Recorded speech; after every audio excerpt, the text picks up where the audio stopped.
Dalgħodu ngħatat l-aħħar tislima lil Sharlon Borch, iż-żagħżugħ li miet fis-6 ta' Ottubru li għadda meta waqaf fossa ta' drenaġġ f'Għall-Qormi. Il-funeral sar illum biex missieru stess ikun jista' jattendi wara li anke hu kienet jiġġieled għal ħajtu meta weġġa fl-istess inċident traġiku.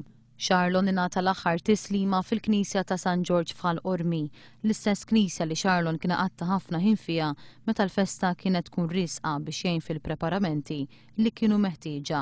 Il-funeral kien organizzat mill-familja ta' Sharlon, membri tal-Kumitat Festi Esterni San George Martri, kif ukoll il-Fratellanza tar-Rużarju tal-istess parroċċa li kieku Sharlon baqa' ħaj huwa kien jagħlaq 18-il sena nhar it-Tnejn li għadda. Il-prijoritajiet tal-Partit Laburista huma bbażati fuq il-prijoritajiet tal-familji Maltin u Għawċin. Dan qalu l-mexxej Laburista Joseph Muscat meta kien qiegħed jitkellem dalgħodu f'Ħażabbar. Joseph Muscat saħal l-ikbar falliment tal-Prim Ministru huwa li bil-fatti qed juri li għalih il-prijoritajiet tal-familji ma jiswew xejn. Meta kienet jirreferi għal riforma fit-trasport pubbliku, Joseph Muscat staqsa jekk il-Gvern u se jitlob lura l-400,000 euro f'konsulenzi biex jitfasslu r-rotot. Issa li l-Ministru ħabbar rotot ġodda. Quddiem din is-sitwazzjoni il-Prim Ministru Lawrence Gunzi qiegħed jistaħba.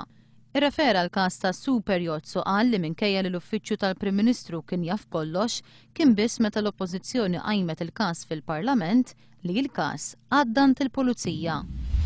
Għada mistennija tasal f'pajjiżna s-Segretarju tal-Istat Amerikan Hillary Clinton.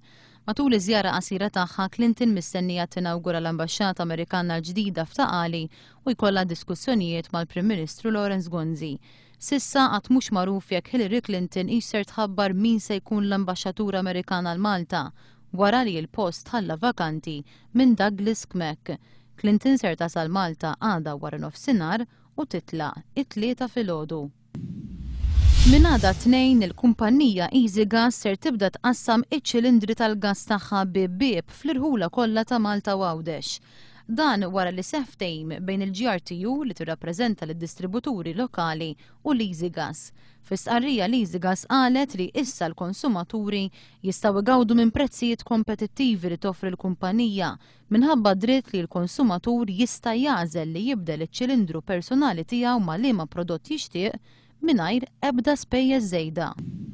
L-għaqda ambjentali fl-imkiena l-ambjent aħjar tajt li l-proġett ta' Bipil Belt, il-bini tal-Parlament u l-bini tat-teatru marru kontra d-direttivi Ewropej li jgħidu li l-pubbliku għandu jkun ikkonsultat. Għalhekk tressaq ilment quddiem il-Kummissjoni Ewropea f'laqgħa li l-FAA kellha fi Brussell. Fin-New York il-Pulizija arrestat 70 persuna hekk kif eluf ta' dimostranti ipprotestaw kontra l-miżuri ta' austerità li qed jittieħdu madwar id-dinja. Il-protesti fin New York bdew fi 17 ta' Settembru permezz ta' grupp żgħir ta' attivisti.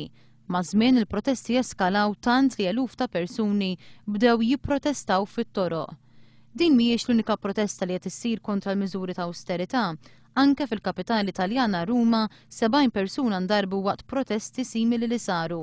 Fl-Ingilterra minn tal-inqas 1000 persuna protestaw fit-toroq fejn saru 5 arresti. Protesti oħra saru f'Madrid, fil-Portugal u fil-Greċja.